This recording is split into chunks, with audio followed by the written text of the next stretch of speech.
Blood bond happens when a kindred drinks the vitae of another kindred 3 times, under special circumstances. Once the bond has taken hold, the drinker will be irrevocably attached to the regnant. Absolute loyalty. Infatuation, even. Then who would have bonded whom? It could be mutual. If both kindred bond in such a way, then both are bound together. Some call it a blood wedding. Just when you thought I had my fill, it somehow gets worse. We're well past Dead Horse. It's since been cremated, buried, and then dug up again so they can kick and piss on its ashes. Bloodlines 2 is like an onion, except made of shit. It gets so much worse the more you peel away the layers. I fired up Bloodlines 2 again for the sake of getting some background footage for this video. I went with a Tremere female fire this playthrough and decided to suck up to Katsumi to see what little difference it would make, and my god, I actually can't believe how little it matters. I was rude to Ryong, not interested in anything she was saying, and she still makes you sheriff for the Camarilla anyway. Wow. My first playthrough, I thought becoming sheriff would at least be unique to the Camarilla path, but no. The major choices matter even less than I was expecting because it's purely on rails and the story will twist and contort for any of this to make sense. You can't make this shit up. I could rip into this game further, like how Fabian's body has been lying in the warehouse for at least a whole night, yet there's no sign of blood or any damage from Campbell's death that you later see in the flashback. Why? Because the devs had to break their own continuity for a twist no one cared about anyway. Or how the Masquerade alert meter continues to fill up even after the feeding itself is over and only stops when the push away animation completes. Or how the voice of female NPCs change to a male groan when feeding. Or the input lag that makes fighting more than 1 or 2 enemies in melee easy to get stun locked. Or how one of the side missions for Mrs. Thorne is about dropping off a package for Mrs. Fu in Chinatown, who's a black woman. Or how trailing a target for Nico, you can clearly see the scent goes into interiors that are inaccessible to you, which means they were modeled and nav-meshed at some point, even the strip club, and the Chinese room just cut it. Or how lazy they were and just disabled the inside of the construction site after finding Benny and covered it with a tarp. Or how you can't control guns. The clip will fire automatically until it's empty and even continue after you drop it. Or how you can be rude to Sophia at every turn and she still fawns over you like a puppy because the writers have to force it to make the plot work. You know, something that just might be interpreted as harassment or triggering. Or how she's been apprenticed to Mrs. Thorne for decades, possibly even before she left in the 1920s, and not a single character conveniently mentioned that she disappeared for a long time and returned without any explanation. Or why Katsumi is constantly seen smoking when A. Kindred don't breathe, so she shouldn't be inhaling anything anyway. B. Cigarettes burn, you know, like a fire, something Kindred aren't exactly fans of. And C. This would have no effect on her. Same reason why Fabian needs to get his alcohol kick by feeding off phlegmatic kine, because vampires otherwise vomit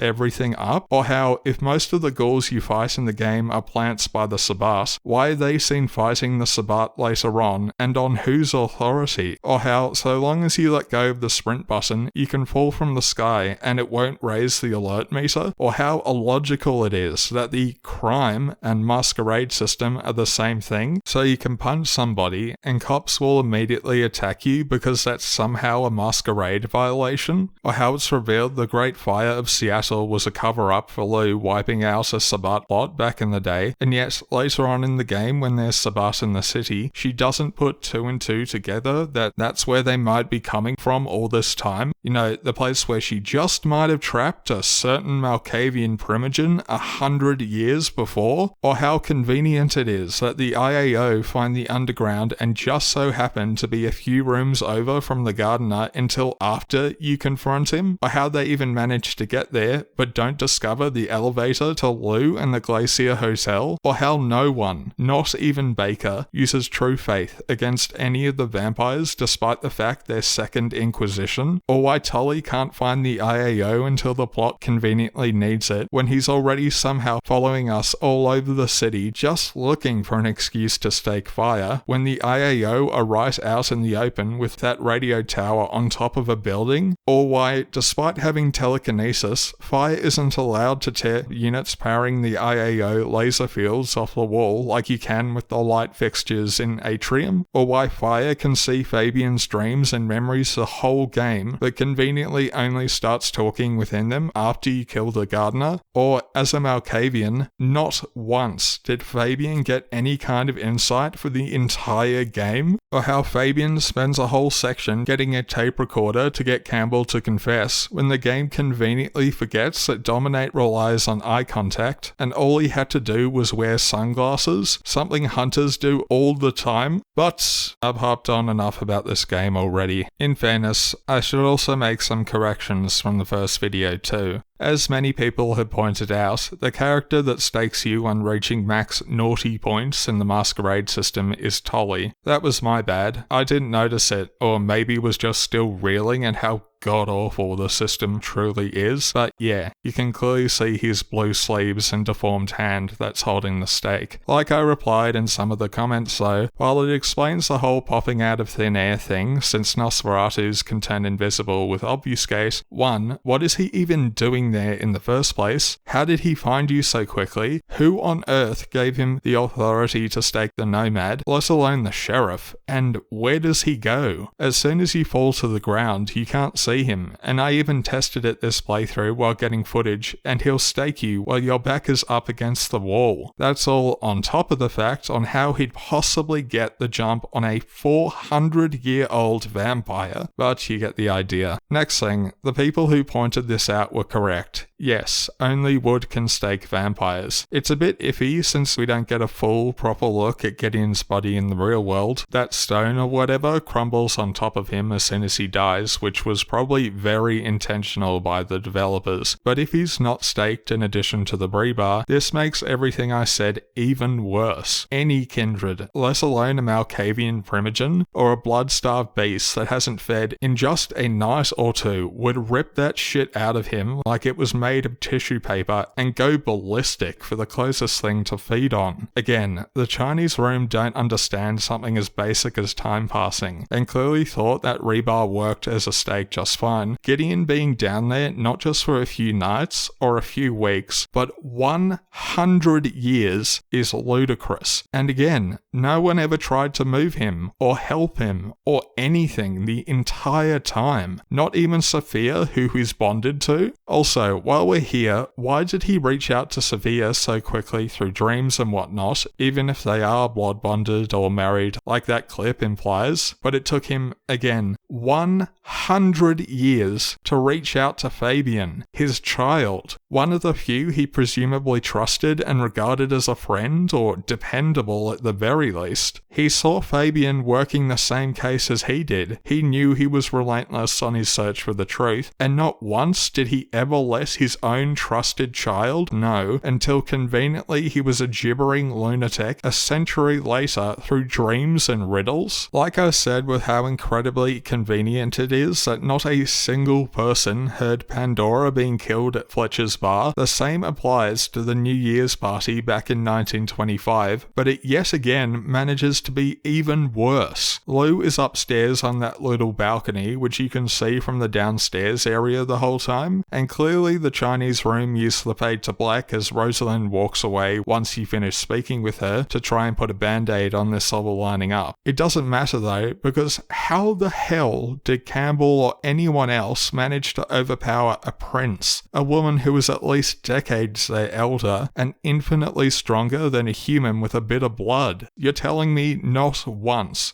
Did Rosalind fight back? One of the most powerful, or at least influential, kindred in the city, and she didn't make a sound. She was really caught by surprise. She was decapitated and filled with rebar, and no one heard a thing, with a party full of powerful kindred, including Primogen, just down the hall? How was Weaver Tower completely unguarded throughout the game? Where is all the security? I'll give the writers the benefit of the doubt at the start that the Anarch ghouls somehow managed to get past or kill whoever was there, but they managed to get up to the top level to Ryong without anyone noticing. This is the seat of the prince, after all. It's the same issue as Lou at the Glacier Hotel. How were these people able to just stroll in and take the elevator up? It makes even less sense when Sophia is revealed later on. How did she get up to the top floor and stake Ryong without anyone noticing? How did she get the Sabbat forces into Weaver Tower? Shouldn't there be tight security at all times, especially in the middle of this supposed war with the Anarchs? If there isn't security at all, why the hell not? These kindred should be surrounded by the best of the best. I wasn't kidding when I said it gets worse the deeper you dig. Finally, as pointed out by Faln Rider or FALN Rider, kindred don't have resistance to blood bonding based on age. That was my bad. I got that mixed up with a trait available in V5, which does make you immune. Maybe the Chinese room just assumed that, but drinking Vitae directly, regardless of age, risks blood bonding. It's funny that even with these corrections, which are supposed to be in the Chinese room's favor, it actually makes what I said worse, because fire is actively risking blood bonding to these random people that are little more than babies in your eyes, including the Primogen. Because there are multiple powers and it has to take you out of the screen each and every unlock, fire is also drinking more than the 3 times required. What a joke. I could write a fucking master's thesis at this point. I think I've finally got Bloodlines 2 out of my system, and given that I couldn't bring myself to keep playing after getting footage up to Willem, it's finally time to let this die. Honestly, at this stage, it'd be nice to stop talking about it completely. Next few videos are going to be more relaxed. I've got some fun ideas in mind, like going over some interesting builds for Wrath of the Righteous as someone requested. If you have any feedback, comment, suggestion, feel free to share them below. But anyway, that's all folks.